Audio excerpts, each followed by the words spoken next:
Hello class, welcome to the lecture. और आज के इस लेक्चर के अंदर अपन पढ़ने वाले हैं चैप्टर नंबर 1 ऑफ रचना शारीर। ठीक है, जिसके अंदर आज का अपना टॉपिक होने वाला है शरीरोपक्रमनीय अध्याय। तो बेसिकली इस चैप्टर के अंदर अपन को सबसे पहले पढ़ना पड़ेगा कि देखो शरीर होता क्या है, उसकी परिभाषा एंड उसकी निरुक्ति। देन सेकेंडली हम पढ़ेंगे क्या, देखो शारीर क्या होता है। राइट, इन दोनों के अंदर ही एक सिग्निफिकेंट डिफरेंस है, वो देखेंगे क्या होता है। देन तीसरे पे हम देखेंगे शरीर का षडंगत्व।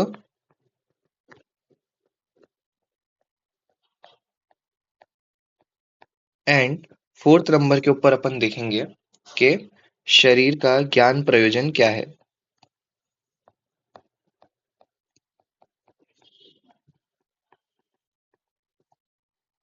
राइट, ये इतने ही फॉलोइंग टॉपिक्स है जो आज अपन को कवर अप करने हैं। इसके साथ में हम बहुत सारे वर्ड मीनिंग्स देखेंगे कि आयुर्वेद के रचना शारीर के अंदर हम बेसिकली लंग्स को क्या बोलते हैं, हैंड्स को क्या बोलते हैं। ऐसे बहुत सारे वर्ड मीनिंग्स अपन आयुर्वेद पर्सपेक्टिव से आज देखेंगे।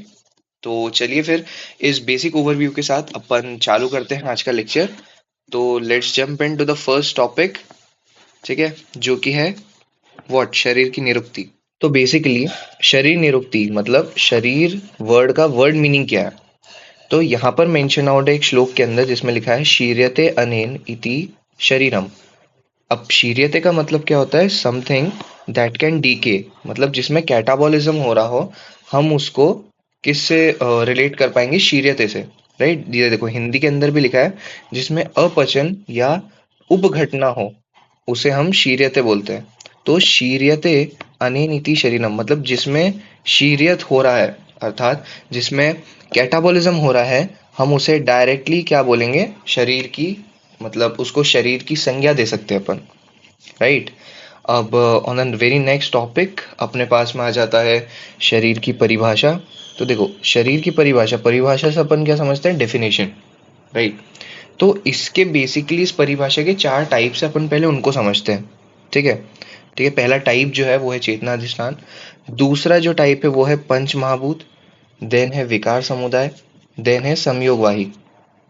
ठीक है, अब चेतना अधिष्ठान क्या है, देखो प्रेजेंस ऑफ कॉन्शियसनेस।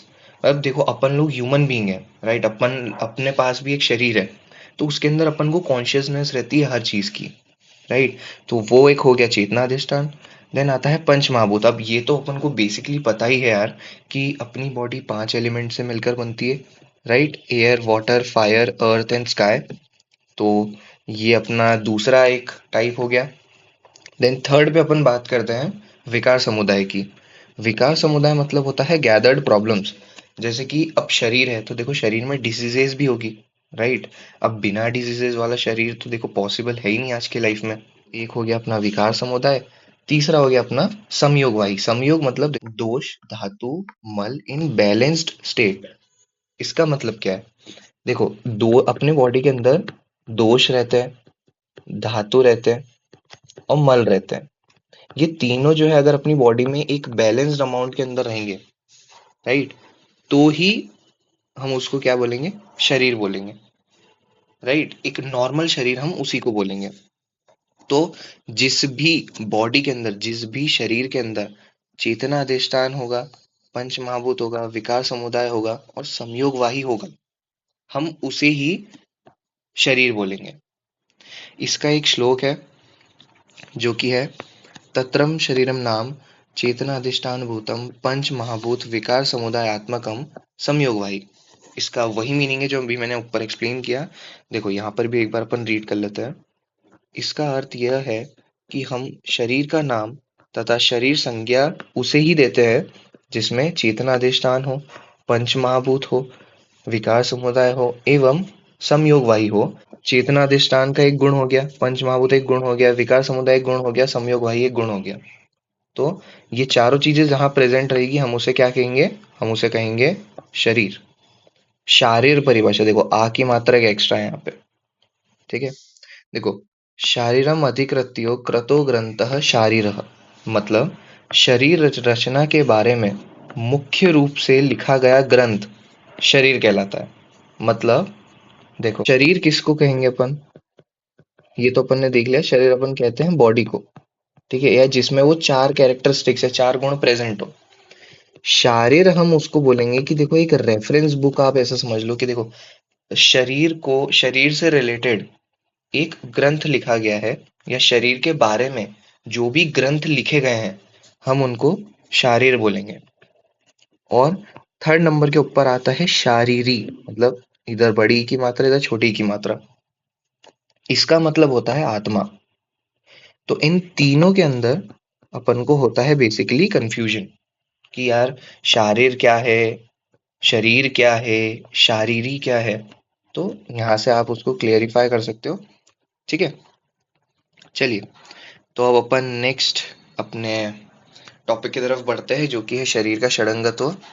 तो बेसिकली शरीर का षडंगत्व से अपन ये समझ, देखो, षड का मतलब क्या होता है? छः। तो शरीर को आचार्य चरक और सुश्रुत ने छह भागों में बांटा है, राइट। अब अपन उनको एक बार समझते हैं। देखो, आचार्य सुश्रुत, आचार्य सुश्रुत ने क्या किया? आचार्य सुश्रुत ने बेसिकली चार शाखाएं बता दी है, एक मध्यम बता दिया और एक शिर बता दिया। मतलब देखो, यहाँ पर अपन समझते हैं, जैसे कि ये एक ह्यूमन बॉडी की बॉडी है। तो आचार्य सुश्रुत ने शाखाएं एक, दो, तीन, चार बताइए।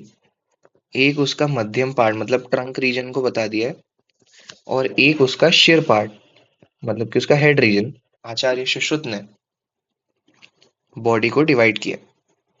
But on the very other hand, अगर अपन आचार्य चरक को देखें, तो आचार्य चरक ने उसको और थोड़ा सा डिटेल में किया है कि दो बाहु होंगे, मतलब दो हैंड्स होंगे, ठीक है, दो शक्ति नहीं मतलब पैर, एक शिरोग्रीवम मतलब कि हेड रीजन, और एक अंतरादि, अंतरादि मतलब कि आपका ट्रंक रीजन, जो आपका एब्डोमेन वाला रीजन हो गया, ये सब। ठीक है, तो बहुत ही इजी था शरीर का षडंगत्व।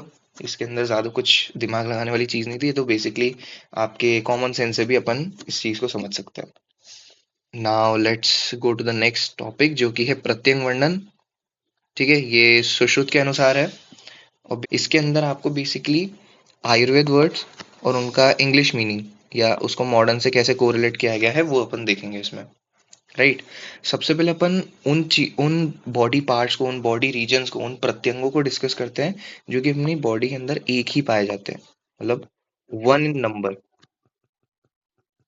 ठीक है, सबसे पहले आता है मस्तक। मस्तक मतलब हेड रीजन, उदर एब्डोमेन, पृष्ठ बैक रीजन, नाभि मतलब umbilical region, umbilical cord, yes, वैसा। अम्बिलिकल कॉर्ड अलग चीज हो जाती है, अम्बिलिकल अलग चीज होती है, तो इसमें भी डिफरेंस है, ये अपन आगे गर्भ शरीर वाले चैप्टर के अंदर भी अच्छे से डिस्कस करेंगे। देन आता है ललाट। ललाट मतलब फोरहेड, यार ये तो बेसिकली मैक्सिमम लोगों को पता ही होगा कि ललाट फोरहेड को ही बोलते हैं। नासा मतलब नोस। अब ये नासा वो रॉकेट वाला नासा नहीं है, बेसिकली ये नोज वाला नासा है। देन आता है चिबुक। चिबुक मतलब चिन। बस्ती मतलब यूरिनरी ब्लैडर। और ग्रीवा मतलब कि क्या हो गया, नेक।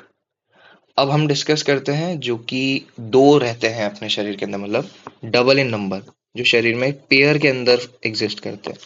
ठीक है, मतलब एक पेयर के अंदर एग्जिस्ट करते हैं। ठीक है, हम उसको डिस्कस करते हैं। बेसिकली अपने पास में आता है कर्ण, मतलब अपने कान जो है वो दो रहते हैं।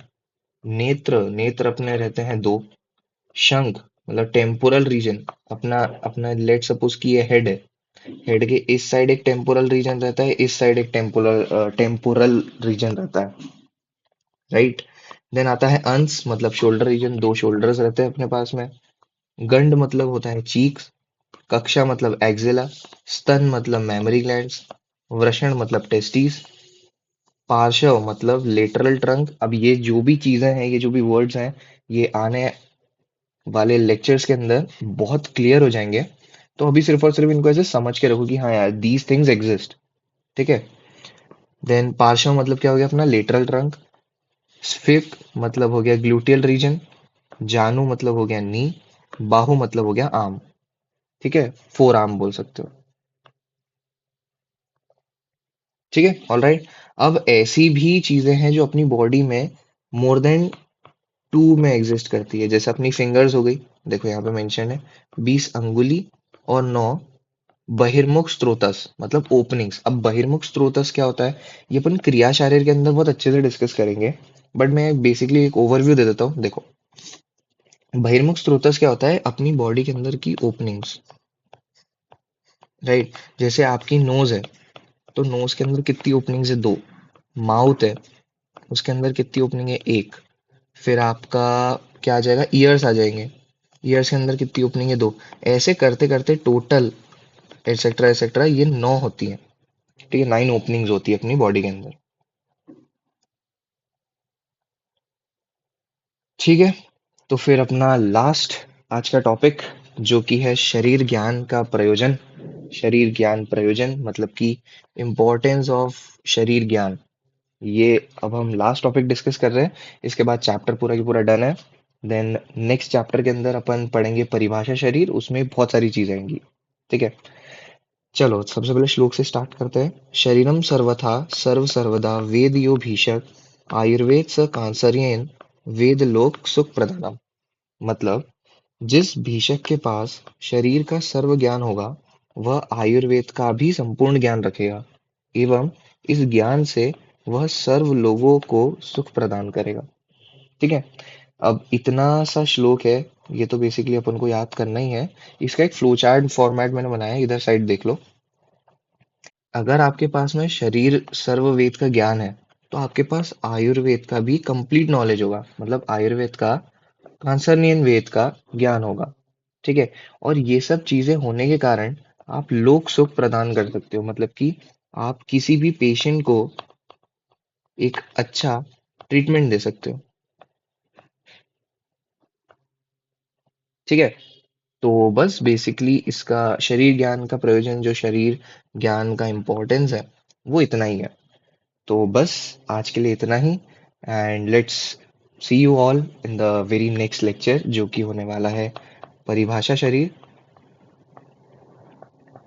ठीक है, तो वो भी अपन ऐसे ही इजीली कवर अप कर लेंगे। चलो, तब तक के लिए बाय।